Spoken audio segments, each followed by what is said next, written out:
And welcome, ladies and gentlemen, to a conversation with Uncle Ben.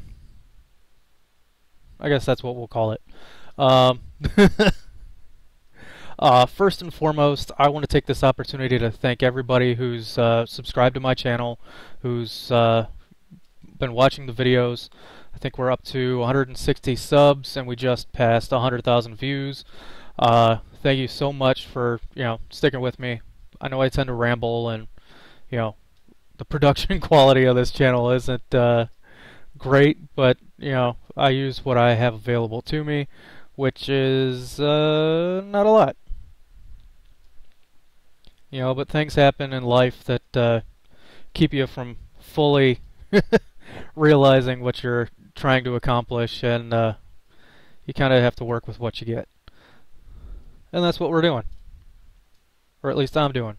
And you're watching it, so thumbs up to you. And I kind of wanted to talk about something with you guys with the failure of Star Wars The Old Republic, now months behind us, and a chance to kind of calm down and, take the emotion out of, everything. I wanted to talk about not only why it failed, but why MMOs failed. The MMO market in general is chock full of failures. The failure rate right now is pretty much 90%. And I think the problem that a lot of companies are running into, well, it's several, but the top one is that all these companies seem to be paying attention to who succeeded and not who failed.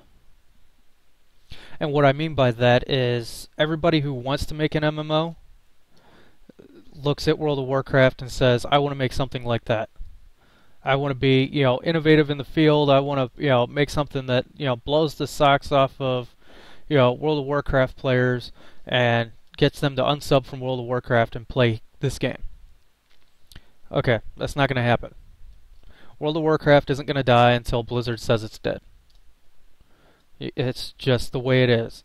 Until, they introduce pandas, they're going to lose some subs for it, but they're not going to lose everybody. People are going to play with pandas. They can introduce, a new ability for rogues where monkeys fly out of their butt. People will unsub for that. Other people will get a kick out of it and want to play rogues with monkeys flying out of their butt. It's just going to happen.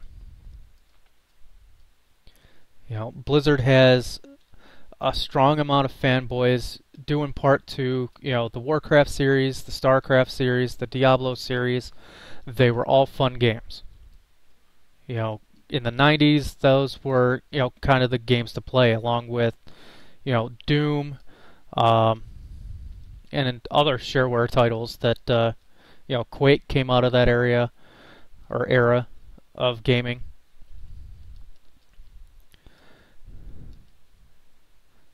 And even games like Call of Duty and Medal of Honor came out of that era.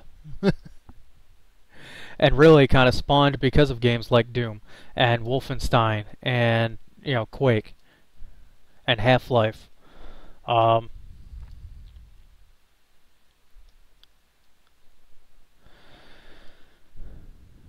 But MMOs in general, you can dissect them any which way you want. You can categorize them as, subscription-based, free-to-play based, whatever you want to do with them, but the mass majority of them fail. I can't tell you when Rift came out how many of my friends said, oh, you're going to play Rift with us? You're going to play Rift with us? They're not playing Rift anymore. When EverQuest 2 came out, hey, you're going to play EverQuest 2 with us? They're not playing EverQuest 2 anymore.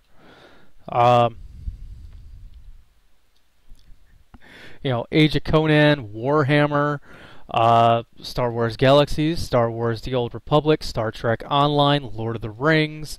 The list goes on and on as far as MMOs that just have not been able to find their ground or stick by, their faithful.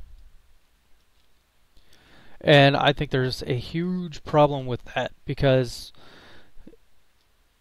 companies now are unfortunately owned by publishing companies. BioWare has EA, Blizzard, and Activision.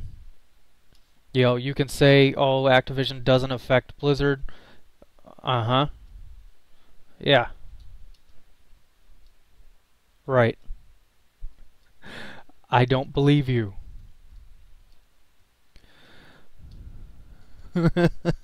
But, you have Sony Online Entertainment, you have, THQ, I believe, is trying to enter the ring. You're going to have Elder Scrolls Online coming out. And I kind of just wanted to weigh in a couple of cents here as far as why they're failing. I realize I've already started this line of dialogue, but, want to reiterate that. Um, because you have these publishing companies, you have people whose hands are on the keyboard that shouldn't be on the keyboard. You have people, telling you how the game should be who don't know anything about gaming. Some of these people, I don't think they even know what a console is in some cases. Or, the history of PC gaming. Or, all the things that, have brought us to this point. And really it was brought on by the dot-com bubble. If you go back to way back when, that's when all these publishing companies started buying up, either the companies directly or the licensing rights to these companies, which is why you have, EA companies and you have EA partner companies. Which is why you had Microsoft and Bungie.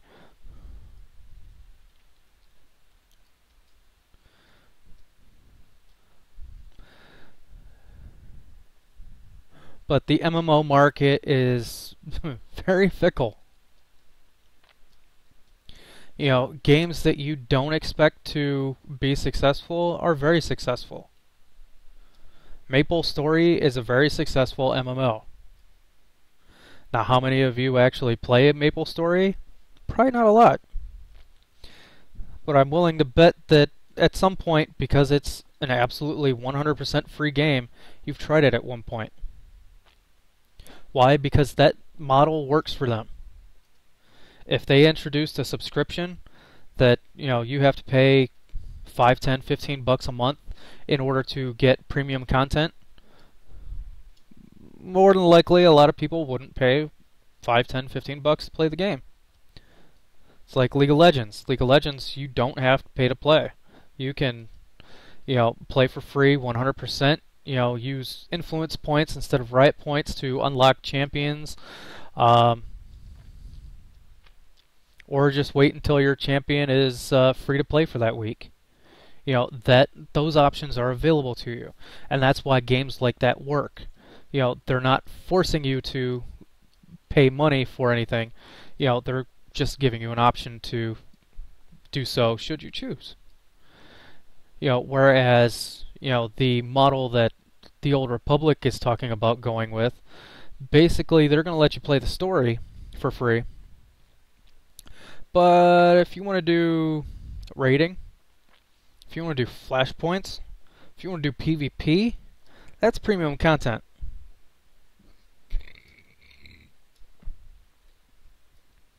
If you want to go to, specific worlds, if you want to go to Ilum, Ilum's premium content. Now, I don't know if this is, 100% the direction they're going. They haven't, fully come out and said everything. But this is kind of the way in which they are really just saying that they're going to go. And this is why, games that do go this route don't succeed.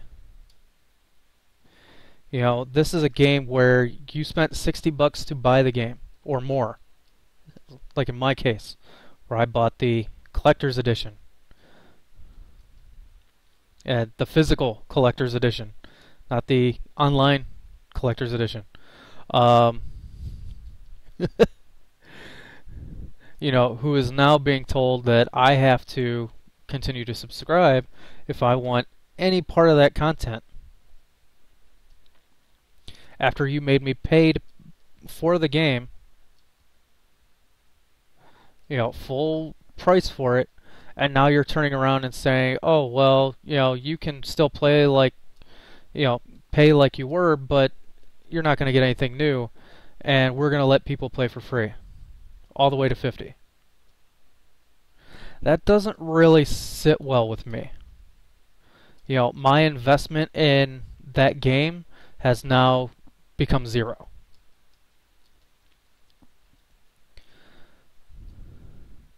I still fully intend to go back and finish, the 3 classes I have left to finish for you guys, but I'm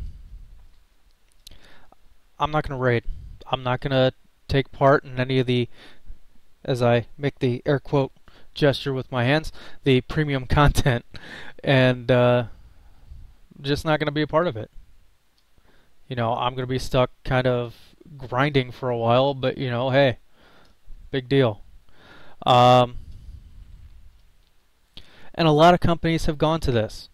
A lot of companies like Lord of the Rings, or companies, games, Lord of the Rings, Star Trek Online have kind of gone to this model where they think that, oh, well, we're going to give you, these coins that allow you to buy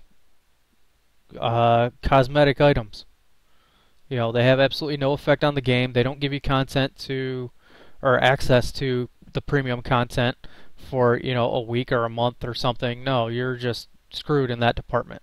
But, we're going to let you have wings or, dye your armor or, something along those lines. And really, that's kind of sad.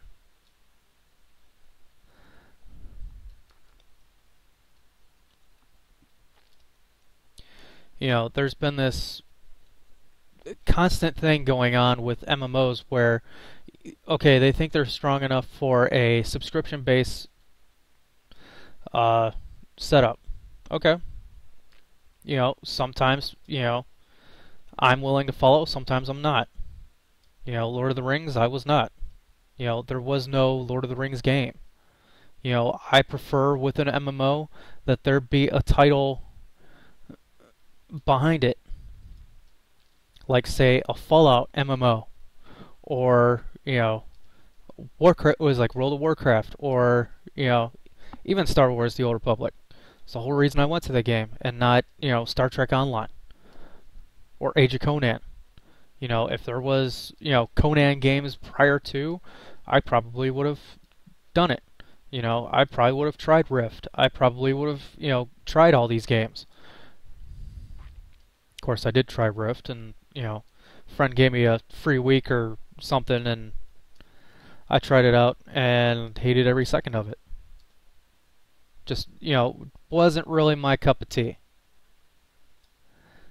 The core concept sounded good, but it just didn't play out the way that I saw something like that playing out.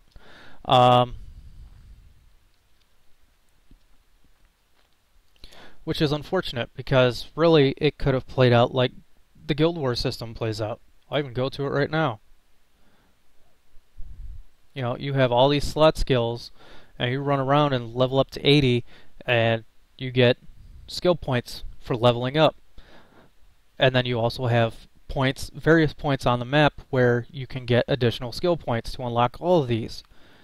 And the point of that is you can unlock all of these. And then situation by situation you can go, okay, I need Scorpion Warrior for, PvP as opposed to, Assassin's Signet for PvE. Just to kind of give you an idea.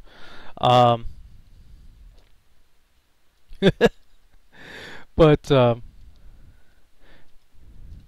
it didn't play out like that for me, as far as Rift anyway, and that's why it didn't seem to work. My perfect MMO system would be like Elder Scrolls is today.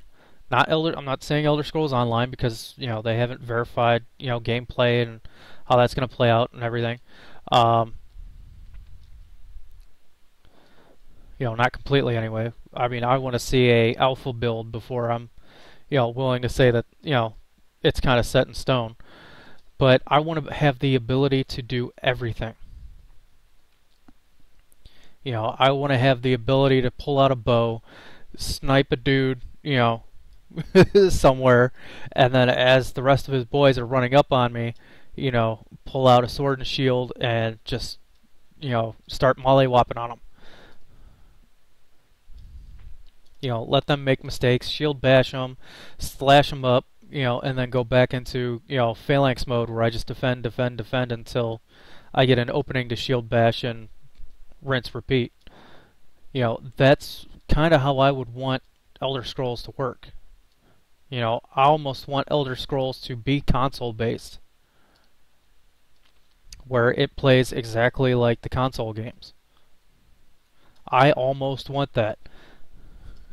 Even though it didn't work out too well for the Final Fantasy folks, but, then again, they tried to, integrate best of both worlds in the Final Fantasy MMOs and didn't really work. Maybe it did work on the console, but I played it on PC and it really didn't work for me.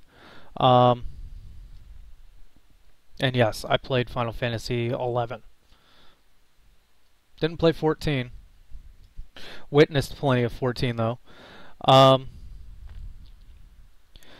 But these games constantly fail, and it's not because their concepts are bad. Star Wars: The Old Republic, it was released way too early. That game was not finished. It was not polished. It should have had a whole year of development. I still should not have played at this point. Like, that's how far behind that game was for release. But EA more than likely was, in their ear saying, look, you need to release for this holiday, get it out the door. And unfortunately, that burned the game. Now it doesn't work. Now everybody's, pissed off at BioWare and pissed off at EA, and really it's all EA's fault.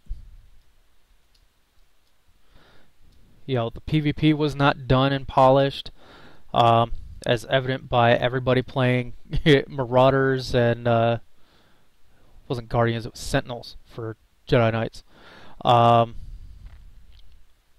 and bounty hunters and troopers, and a constant kind of just polished turd is how I would surmise that game as far as its launch. I mean, it wasn't horrible, but it wasn't complete.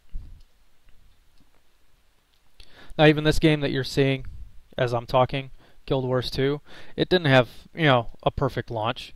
The auction house system was completely down. Now it works just fine. But they had a hard time with it because during, I think it was beta, somebody realized that you could post an item and then go in and immediately remove it, and you would get the money for it. Like, you would get paid as if you sold it, but you would also get the item. Which, if you are unaware, is called money duping, or currency duping, or whatever. And it's basically just a duplication of, currency and giving yourself more money than, you'll ever need, and basically seen as a cheat. But because it was caught, they took it. It's like they basically kept it down for, 2 weeks before it was about ready. They started slowly bringing it up.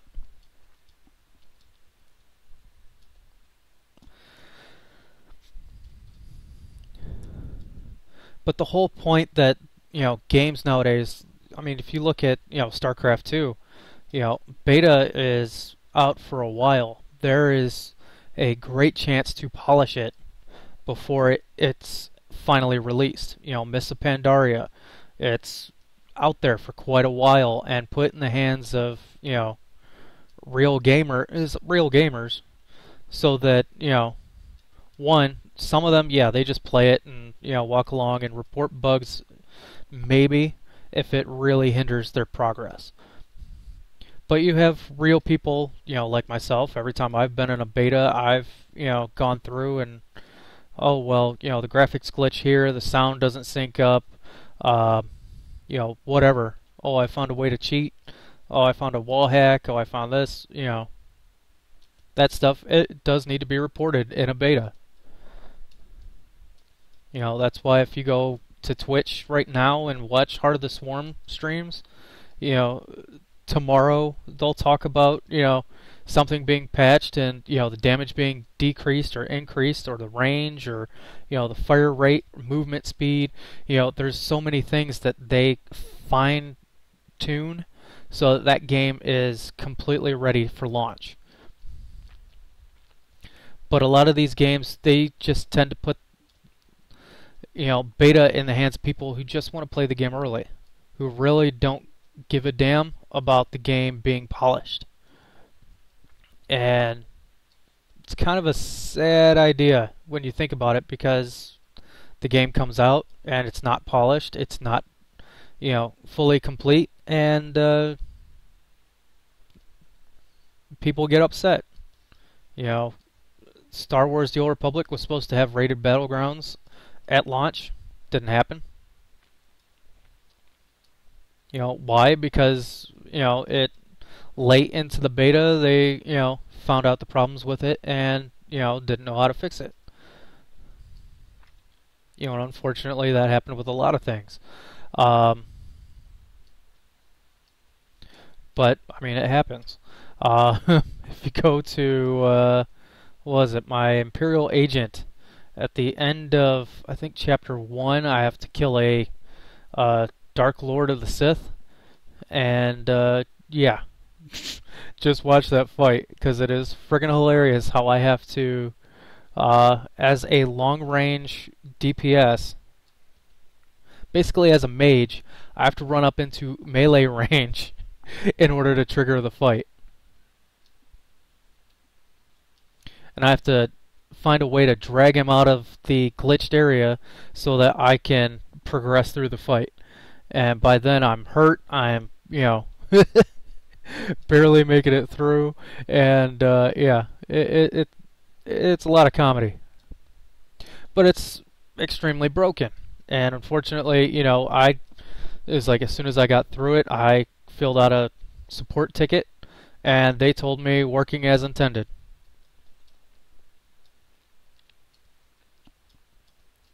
Which, goes to talk about the customer service of MMOs, which is they sometimes give you the impression that they just don't give a damn.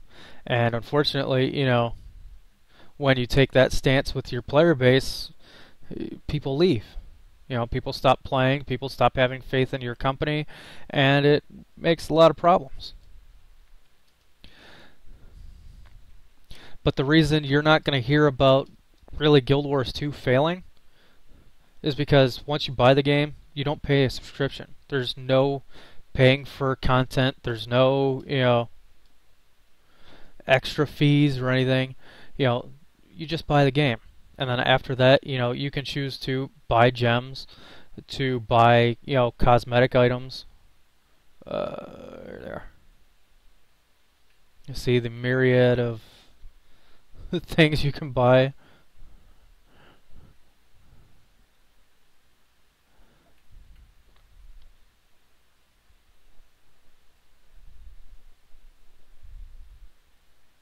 Oh yeah, I think I'm gonna have to go with that one. But anyway, I mean, it's not really game altering as far as these items go. I mean, if you see, okay, there's boosters. Okay, well, I already have boosters. They put it in the game so that you can still get these items without paying for them. You get that by opening Black Lion chests, and as well as completing exploration and things of that nature. Here's the chests. You just get keys to unlock them. There's random drops, and again, exploration rewards. Sometimes you get a key.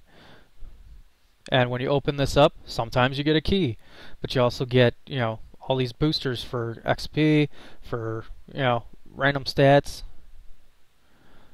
get bonus karma, crafting XP, PvP, glory. You know, there is no mechanic in here where you're forced to pay additional money. And that's why, games like this work.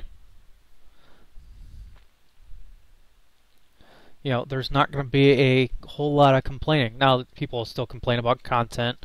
People will still complain about, other things. But people will always generally be playing this game. Will the subscriber base shrink? Of course it will. Are you kidding? World of Warcraft has an expansion coming out. People are going to play it. Am I going to play it? Probably not. Not unless one of you is feeling, generous and wants to buy it for me. I really, don't feel the need to play World of Warcraft anymore. It's just not for me anymore. World of Warcraft has gone towards the casuals, and I was a little towards the hardcore realm. Um, but that's me. That's what I'm into. I prefer is like I'm of the mindset that skill comes before gear. That's why you had an entire guild go through, what was it, Nax? In World of Warcraft, or in Wrath of the Lich King, I want to say, or was it Burning Crusade? Crap, I can't remember. But they went through the some raid with nothing but tier 3 gear, which was of course from vanilla. And they went all the way through it. They cleared it, and that's just shows you, I want to say it was a Burning Crusades raid. Now that I think of it, it might have been Karazhan. It might have been something else. I don't know. But yeah, they went completely through it with tier 3. Which, if you know anything about, the difference between, vanilla gear and Burning Crusade gear, or even Wrath or Cataclysm gear, there was a huge hit point boost and stat boost between the two. Like tier 3, you still basically replaced it, about 5 to 7 levels into leveling into Burning Crusade. Like, it didn't get you all the way to 70.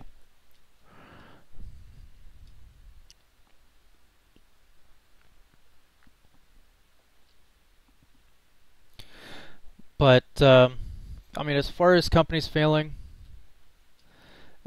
they need to find what's really going to work for them and not just put a pipe dream in front of them where they think they're going to be the next World of Warcraft or they're going to be the next Blizzard. Because we already have a World of Warcraft and we already have a Blizzard. So you kind of need to decide what you're going to do to be different in the market rather than what you're going to do to be exactly the same and fail just like everybody else who has tried to be exactly the same. Guild Wars survives because it's completely different. Maple Story survives because it's completely different. All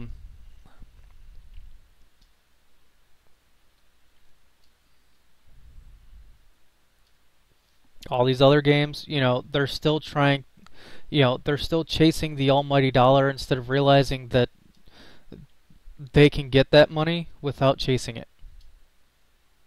But because they're chasing it, they're just going to scare more potential customers away than they're going to get. Out of everybody that I've talked to, nobody after Star Trek Online went free to play is willing to play it. It's the same with Star Wars: The Old Republic. And yeah, most people feel like they bought a game. It worked for, the same amount of time that you play a console game, and then it was time to walk away from it. It's the same price. Unfortunately, sometimes you got to pay a subscription fee, and the subscription fee, turns a $60 game into a $200-$300 game, and most games, I'm sorry, are not worth $300. That's an entire console at that point, and most people that at least I know and that I talk to are not really willing to pay, willing to buy a console as an MMO, even World of Warcraft. But that's enough of me ranting. I'm sure you guys have better things to do than listen to me. Um, so I'll let you get at it if you're even still paying attention, which I'm sure most of you that started this video are probably not doing. So that's it for me. Thank you for watching. Please subscribe if you haven't already, although I'm pretty sure only my subs are probably going to be watching this video. But hey, you never know. The magic of YouTube, right? Please comment below. Tell me what you think about MMOs in general, why they fail. If you agree with me, disagree with me, a little bit of both, whatever. Let's have a wow. My mic just kind of cut into my headset for a second there. Screwed with me. Okay, don't hit that button. All right. Anyway. But yeah, let's have an open dialogue and see what happens. Companies don't know they're doing wrong until people are willing to stand up and tell them that they're doing wrong. So maybe we can become part of the solution instead of part of the problem. That's where I was going with that. Anyway, thanks for watching, and I'll see you next time well, I'll be continuing to play Guild Wars 2 and other things in the near-ish future.